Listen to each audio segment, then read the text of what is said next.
در سمت توام دلم باران، دستم باران، دهانم باران، چشمم باران. روزم را با بندگی تو پاگشا می کنم. هر اذانی که می وزد پنجره ها باز می شوند، یاد تو کوران می کنند.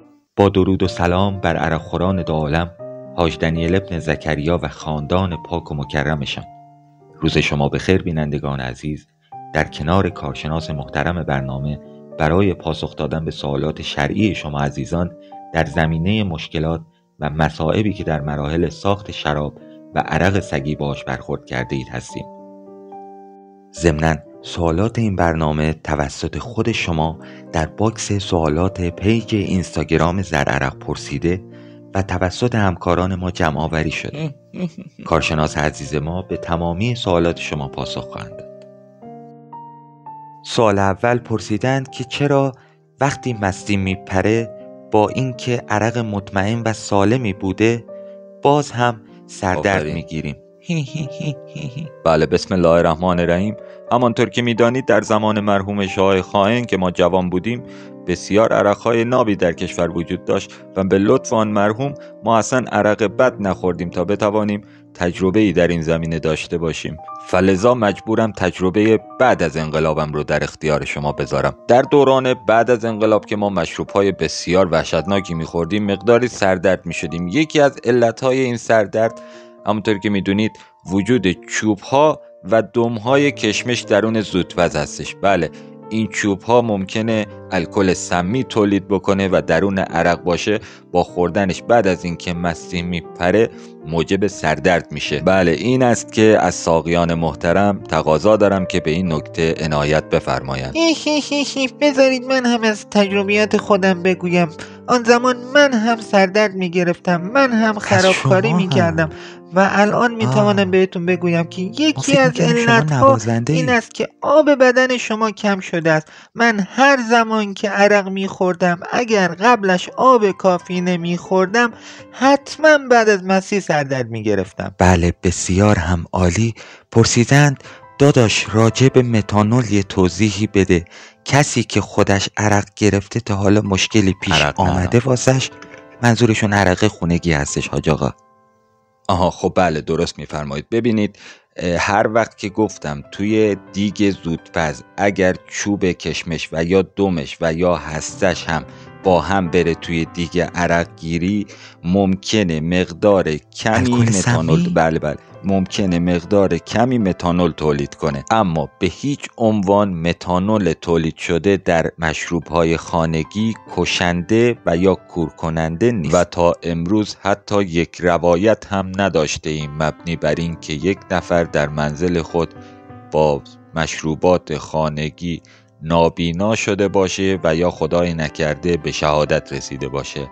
همچین چیزی امکان پذیر نیست و علتش را هم اگر بخواهم بگویم این است که پادزهر الکل سمی و یا متانول همین عرقی است که ما میخوریم، آنها میخورند. بنابراین هر وقت که متانول با عرق قاطی بشه به لطف خدای متعال میزان کشندگی و کور کنندگیش از بین می رود و باید رک و راست بگم این افرادی که نابینا شدند و یا متاسفانه از دنیا رفتند با الکل صنعتی که توی فروشگاه و یا توی داروخانه ها به فروش میرسه از بین رفتند.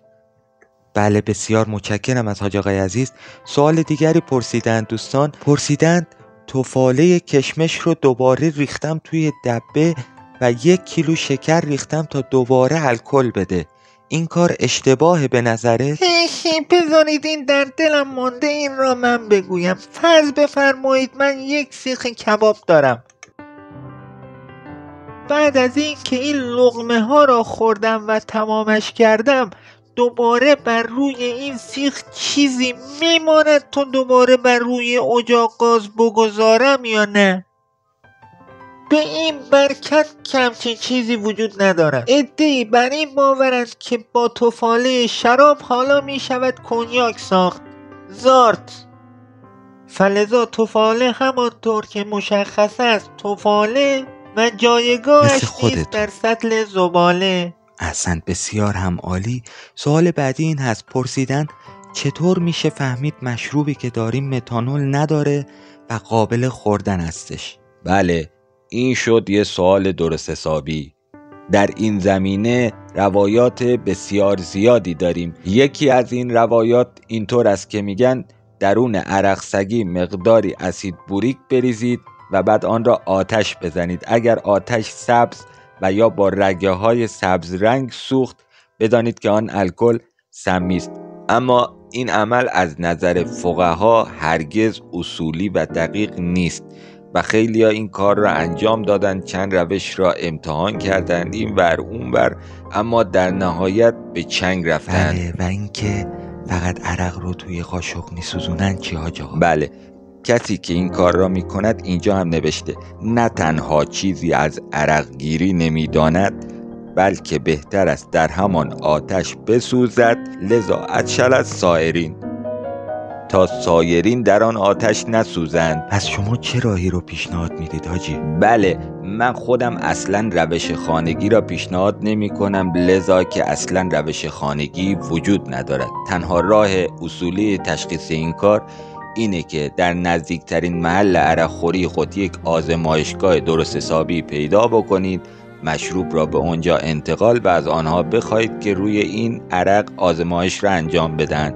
و نتیجه را به شما بگویند. در غیر این صورت هیچ روش خانگی وجود ندارد و تمام این روش هایی که در اینستاگرام یا یوتیوب یا جاهای دیگه نشان میدهد همش کشک است برادر من، خودتان هم میدانید. به این میگن یه پاسخ درست حسابی.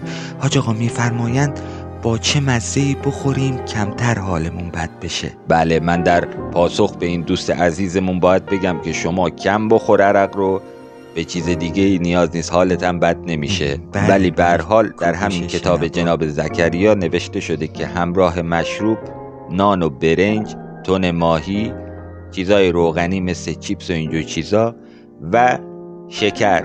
در اینجا منظور از شکر همین ردبول و انرژیزاست. این چند قلم را اگر حذف بکنید، من بهتون قول میدم که همیشه با همین نسخه پیش میرید و حال میکنید. بسیار هم عالی. سوال دیگری هست، پرسیدن بعد 4 روز از اول که شراب از طفال جدا میشه و قفل هوا رو میذاریم، تا روز آخر از قفل هوا عین 2 روز اول هوا میاد؟ بله، بسیار هم عالی. ببینید در روزهای اول چون مقدار قند درون ملات بسیار زیاد هست، فشار گاز هم بسیار زیاده، اما این مخمرها به مرور هر روز رفته این قندها رو که استفاده میکنن، از مقدار قند که کاسته میشه مقدار گاز خروجی هم به مراتب روز به روز کمتر میشه. نیاید اینطور دست به دعا بشید که وای خراب شده باید درست بشه. نه، این قضیه بسیار نرماله. در روزهای ابتدایی گاز با شدت تخلیه میشه و رفته از شدت گاز کاسته میشه و در روزهای آخر که معمولا روز 8م، 9م یا بعضی وقتا 12م، 13م که باشه، شدت گاز کلا قطع میشه، یعنی ما گاز خروجی نخواهیم داشت. بله، بسیار متشکرم از حرفای زیباتون، حرفای قشنگی که ما رو هم به فضا کشونده و واقعا احساس خلأ و سبکی بهمون دست داده. این بالا بودنمون رو هم امشب مدیون حاج آقای عزیزمون هستیم که دست خالی نیومد به استدیو و امیدواریم که این چشمه های کرامت بر تمام سفره ها جاری باشد. خوشا به حال همه اونهایی که آقا زکریا به اونها نگاه میندازه. بینندگان عزیز، تا بخش بعدی پرسش و پاسخ در برنامه زرعرق همه شما رو به خدای بزرگ میسپارم. خدا یار و نگهدار همه شما عرقخوران عزیز.